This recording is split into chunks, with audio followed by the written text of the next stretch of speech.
እግዚአብሔር ይመስገን። አንዱ የሰው ልጅ የተሰጠ ጸጋ ምን ሞትበትን ቀን አለማወቃችን ነው። አብዛኞቻችን ዘላለም ምንኖር ነው ይመስለን፣ ወይ 100 ዓመት ምንኖር ነው ይመስለን። ሌላ ሰው ሲቀበር ስናይ ሲያሳዝኑ ብለን እናለቅሳለን።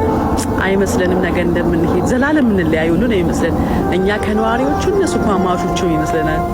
የኔ የዋሆች ለዛ ይመስለኛል የምንወዳቸውን ሰዎች ራሱ እንወዳቸዋለን። እወድሻለሁ፣ እወድሃለሁ፣ አመሰግናለሁ ስለነበርክልኝ፣ በአንተ ወይ አንቺ በመኖርሽ ህይወቴን አቅልለሽዋል፣ ብዙ ነገር እንድረዳ አድርገሽዋል። እነዚህ አይነት ቃላቶችም አይወጣል። አብዛኛው ሰው ከሞተ በኋላ ነው ስለዛ ሰው መልካምነት የሚወራው። በህይወት እያለ ስላበላሽ፣ ስላጠጣሽ፣ ስለመከረሽ፣ ስላሻገረሽ ወይ ደግሞ በሆነ መልኩ ስለደረሰልን አንነግረውም። ምናልባት በልባችን ያውቀዋል ብለን ነው የምናስበው። ብዙ ሰው ፍቅር አጥቶ የሞተ ሰው አለ። እንደሚፈለግ እዚህ ምድር ላይ ሳያውቅ የሞተ ሰው አለ። እኔ በሞት ማንም ሰው አይደንቀውም፣ ለማንም ሰውም ጥቅም ኑሮኝ አያውቅም ብሎ አዝኖ የሞተ ሰው አለ። ብቸኝነት ተሰምቶ በሰው መሀል ሆኖ ባለመስማቱ ምክንያት ማን ነግረው አንዳንድ ጊዜ ረጅም ዓመት እንኖራለን ብለን ስለምናስብ ነው። አይ ሌላ ጊዜ ነግረዋል፣ የዛሬ 10 ዓመት የዛሬ 5 ዓመት ብለን ነው የምናስበው። ማን የነገረን?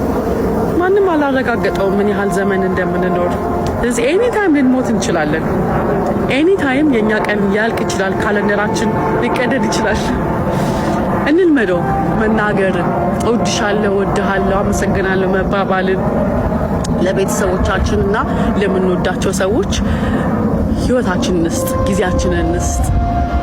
ብዙ ጊዜ ስራችን ላይ ነው ጊዜ የምንሰጠው። በእርግጥ ስራ ያስፈልጋል፣ ግን ሰውን የሚያክል ማተር የሚያደርግ ነገር እዚህ ምድር ላይ የለም። በእውነት የለም። እቺ ምድር እዚህ ምድር ላይ $1 ቢሊዮን ተሰጥቶክ ሰው ባይኖር ምንም ትርጉም የለው። ካለ ሰው ሁሉ ነገር ባዶ ስለሆነ፣ ካለ ፍቅር ምንም ነገር ባዶ ስለሆነ የሆነ ነገር እስኪሞላልን አንጠብቅ፣ ወይ እስክንደናቀፍ፣ ወይ ጎረቤት ለቅሶ እስኪመጣ አንጠብቅ ስለ ህይወት ዋጋ ለማወቅ። ምክንያቱም በአሁኑ የጎረቤታችን ቤት ሳይሆን ሊንኳኳ የሚችለው የእኛም ቤት ሊንኳኳ ይችላል። እሺ እኔ ፍቅሮች እንፋቀር፣ እንዋደድ። ከሱ በተጨማሪ አሜሪካ ውስጥ ላይፍ ኢንሹራንስ ኤጀንት ነኝ። ለቤተሰቦቻችሁ ሀብት ንብረት ማውረስ ከፈለጋችሁ እናንተ ስትታመሙ ቤታችሁ እንዳትሸጡ በህመማችሁ ድረስ የሚደርስም አለኝ፣ ደውሉልኝ። እሺ 425 236 7202 ያፋቅረን ያዋድነን። እሺ ሰላም ሁኑ።